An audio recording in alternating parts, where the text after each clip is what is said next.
ঘোড়াকে নিয়ে যাচ্ছে, তথাপি তারা কিছুই বলে না।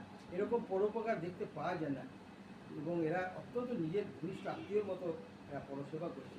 সুতরাং বৃক্ষ দেহপ্রাপ্ত হয়েও এরা বহু পরোপকার করেছে। এই কথা বলতে বলতে এবার তিনি বলছেন, এতাবার জন্ম সাফল্যম দেহি নাম দেশু প্রাণই অর্থে জিয়া বাচা সেরম আচরণ ছাড়া। এই যে আমরা দেহ ধারণ করেছি, এটা কীভাবে সফল, কীভাবে সফল হতে পারে? প্রথম বলছে প্রাণই, প্রাণ দিয়ে, প্রাণ মানে মন দিতে হবে।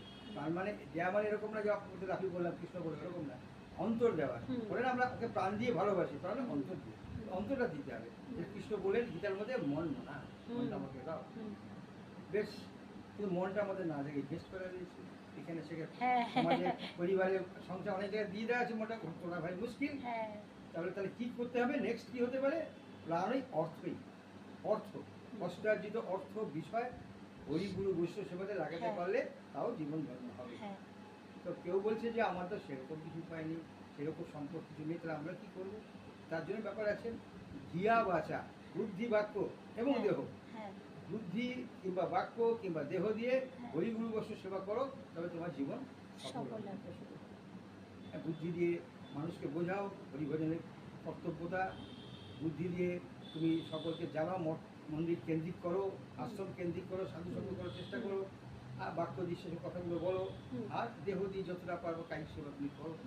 তাহলে তোমার এটা করলে পরও তোমার কিছু না থাকলে পরও তোমার কিছু করা হচ্ছে এবং জীবন সফল হওয়ার সম্ভাবনা প্রচুর হয়ে যাবে।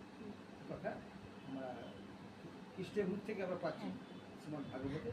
পরবর্তী দশায় নৈমিষারণ্যে 7,000 ঋষির কাছে সুধ গোস্বাইপাদ তিনি কীর্তন করলেন যে আমাদের বর্ণাশ্রম বিভাগে আমরা সংসারের মধ্যে আছি, বিভিন্ন বর্ণ বিভিন্ন আশ্রম।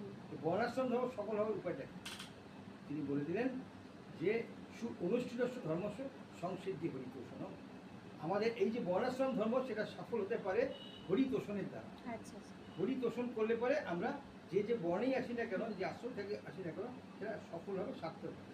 তো আমরা হরিতোষণ কার্যটা কী করে করবো? হাউ? তাহলে এটা খুবই সহজ, খুব কঠিন নয়। আমাদের ইন্দ্রিয়গুলো দিয়েছেন ঋষিকেশ, আমাদের ঋষিক দিয়েছেন, ইন্দ্রিয়গুলো দিয়েছেন, সেগুলোকে যথাযথ নিয়োগ করে দেওয়া।